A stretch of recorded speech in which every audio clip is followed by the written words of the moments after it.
மலை திருப்பதி ஏழுமலையான் கோயில் பிரம்மோற்சவத்தை முன்னிட்டு எம்பெருமானுக்கு காஞ்சிபுரத்தில் தயாராகியிருக்கிறது பிரம்மாண்டமான காஞ்சிப்பட்டு சேலை.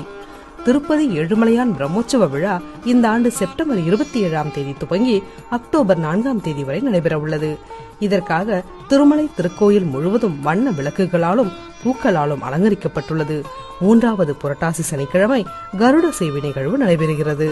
இந்நிலையில் சென்னையை சேர்ந்த பெருமாள் பக்தர் ஆண்டுதோறும் எம்பெருமானுக்கு வஸ்திரம் வழங்குவதை வழக்கமாக கொண்டுள்ளார். இம்முறை காஞ்சிபுரம் விளக்கடி கோயில் தோப்பு தெருவைச் சேர்ந்த குமரவேல் என்ற நெசவாளருடன் இணைந்து பிரம்மாண்டமான முறையில் வஸ்திரம் செய்ய திட்டமிட்டார். அவ்வகையில் வஸ்திரம் முழுக்க எம்பெருமானின் சங்கு சக்கரம் உருவம் கொண்டதும் முந்தானையில் ஸ்ரீ ரங்கநாதர் சயன கோலத்திலும் உற்சவர் தாயாருடன் இருக்கும் வடிவத்தையும் உருவாக்க திட்டமிட்டு அதற்காக வடிவமைப்பு, நெசவாளர் தேர்வு என தொடங்கி நெசவு பணி கடந்த 8 நாட்களுக்கு முன்பு துவங்கியது. 3 நெசவாளர்கள் 8 மணி நேரம் சுழற்சி முறையில் தொடர்ந்து இதனை நெய்து முழுமையான வஸ்திர சேலையை நிறைவு செய்தனர்.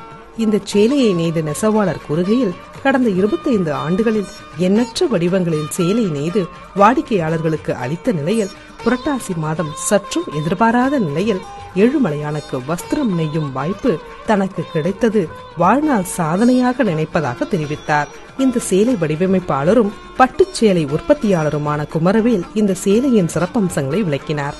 அவர் கூறுகையில், சென்னையை சேர்ந்த வாடிக்கையாளரின் வேண்டுகோளுக்கிணங்க இப்பணியை ஏற்றுக்கொண்டேன். இந்த சேலையை எனது மனைவியுடன் இணைந்து வடிவமைத்து பக்தரின் ஒப்புதல் பெற்ற பிறகே பணி துவங்கியது. இவ்வஸ்திரத்தில் 427 பெருமாள் திருவுருவம், பார்டர் பகுதியில் 2 யானைகள் இணைந்து பெருமாள் ஸ்ரீரங்கநாதரை வழிபடுவது போல வடிவமைக்கப்பட்டுள்ளது.